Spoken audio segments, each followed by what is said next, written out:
Phelps and Juice about some commentary we had about a new host on the show. He a little weird, a little bit. Like, not like weird, like little tiz. Like, intelligent. This person's more smarter than me, speaks better than me, more education than me.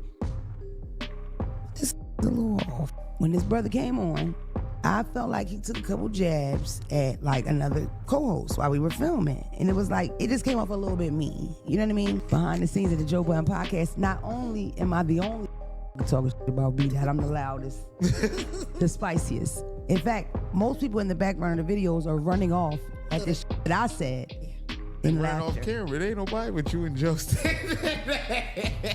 If I know Joe Budden, B-Dot will return. All right, listen up. Hope everybody is doing well. I already knew if I tapped into Don't Call Me White Girl's YouTube page, she was gonna spill some behind-the-scenes tea about the Joe Budden podcast situation. And sure enough, she started the whole thing off with it. I was like, hold up, I don't even have to wait for the build-up. She went straight into it. She said flat out, I don't like B-Dot. But here's the wild part. She also admitted he's handsome, intelligent, established, and actually has a solid journalism career. So pause, how do you list all that and still come out saying you don't like him? That's where it gets interesting, because then she starts saying he's weird, and even goes as far as implying something is off with him mentally. And I'm like, wait, what? That's a heavy jump right there. But when you break it down, it wasn't even really about anything he did directly to her. It was more like indirect smoke, shots by association. She didn't like how he was talking about Flip, and Flip, according to her, didn't even really respond the way she expected. So now it's layered. And before I even get deeper into the B-Dot and Mona situation, we gotta address this Flip angle because it's confusing. Mark already said on the JBP Rewind that Flip came in with some aggressive energy toward him and Mona when they first joined. But now Mona is mad at B-Dot for how he's dealing with Flip. You see how that doesn't fully line up? So what it really sounds like is this pattern. Every new person that joins, whether it's Mark, Mona, or even Flip to some extent, ends up feeling like they had to fight their way in. Nobody feels fully welcomed. And instead of breaking that cycle, it kind of feels like they accept it as the culture of the space, as everybody competes from day one. Now, Mona's stance is basically this. She doesn't like B-Dot not because he's been disrespectful to her, but because of how she sees him treating other people, even though, in her own words, he's been nothing but respectful to her personally. That's where it gets tricky. But what she won't really explain is why B-Dot is even responding to those people the way he is. And that's the missing piece. Because right now, everybody is just interpreting behavior without context, and that's where misunderstandings turn into labels like weird or difficult. And honestly, this whole situation is making me think about something deeper, how intelligence and communication style gets received in these spaces. Because I remember seeing similar conversations about Mark Lamont Hill too, where people would say he needs to dumb it down when he's trying to explain things or teach something. And that right there says a lot about how people react when someone doesn't match their expected tone or energy. All right, listen up. This is where the conversation really starts getting layered. And yeah, I get what you mean when you say dumb yourself down was the wrong choice of words. You don't ever actually want to shrink yourself or reduce your intelligence. That part I agree with completely. What I think you're really trying to say is you meet people where they are at and then try to elevate them to where you are. But instead of forcing that, the better approach is to just show the standard, show what high-level thinking, high-value behavior, or real achievement looks like, and let people adjust naturally. Now here's where it gets interesting, because hearing Mona say that in the clip about B-Dot hit differently. She's basically saying, yeah, he's extremely smart, he's articulate, he's clearly capable, but something feels off about him. And hold up, that's a dangerous combination right there, because you don't really understand how that lands until you see it from the outside perspective. If I'm being honest, if I were just reacting emotionally, I probably would have agreed with the idea you originally said. But seeing it play out like this, I get why people pushed back on that Mark Lamont Hill comparison conversation. And I'm not even saying I fully recant everything, but I definitely see why that perspective gets complicated. Because let's be real, what is B-Dot actually supposed to do in this situation? Is he supposed to lower his intelligence or change his tone just so he doesn't intimidate or frustrate people around him? And then at the same time, you've got situations where people expect him to just fall in line, as Ish could just tell him to move or adjust without question. But pause. Would that same energy be applied to a guest coming in off the street? Would you tell a musician promoting an album or an author pushing a book, "That's my seat, get up"? Probably not. And even Joe himself has already clarified the structure. B. is a guest at this point. So if he's a guest, why is he being treated like he's trying to take somebody's permanent spot? That's the disconnect.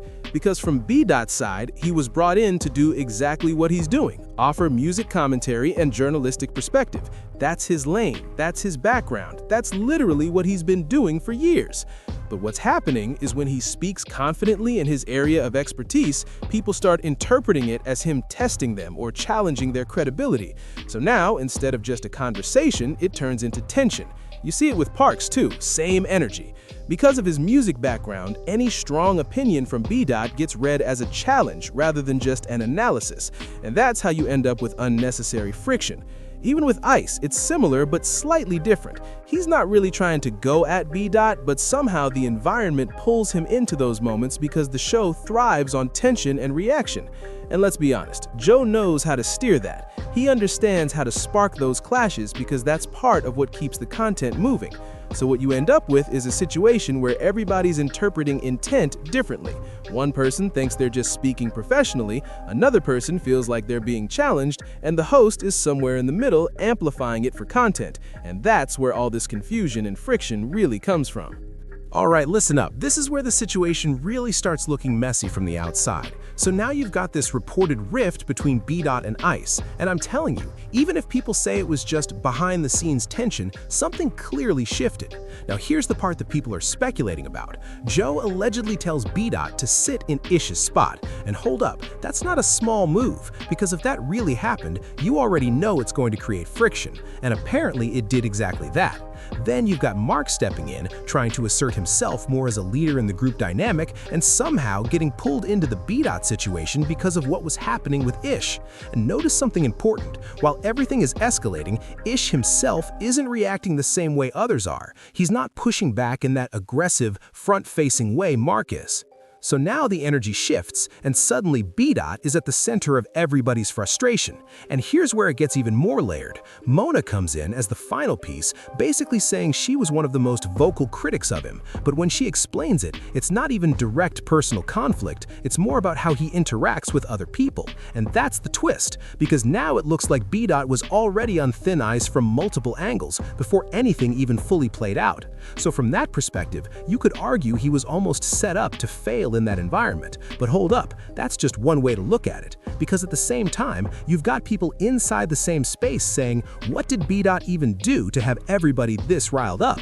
That's the confusion in all of this. And then the Queen's comparison comes in because people keep bringing up Flip's energy and saying, look, he's from Queens too, and he reacts loudly and emotionally. But B. is not that same personality type. He's more composed, more analytical. So now there's this assumption that because he's not loud or aggressive, he must not belong in that environment the same way, and that's where perception starts shaping the entire narrative.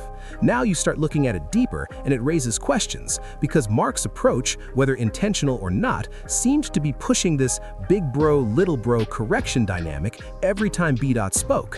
Whether it was seating, opinions, or even topics like feminism, there was always this undertone of correction or challenge, and if someone isn't wired for that kind of back-and-forth culture, it's going to create tension every time. So now B. is in a position where people feel like he hasn't acclimated to the room, and that word right there is doing a lot of work in this conversation, because once that label gets attached, everything you do starts getting judged through that lens. And then it opens up another question. What really happened with Jae-won? Was it the same type of situation where someone just didn't fit the internal culture and ended up being pushed out? Because if that pattern exists, then it says more about the environment than the individual. So when Mona says they treat each other like a family, the real question becomes, what does that actually mean in practice? Because family can mean support, but it can also mean hierarchy, pressure, and expectations that aren't always spoken out loud. And honestly, I'm not going to exaggerate it, but it definitely leaves a lot of questions hanging in the air.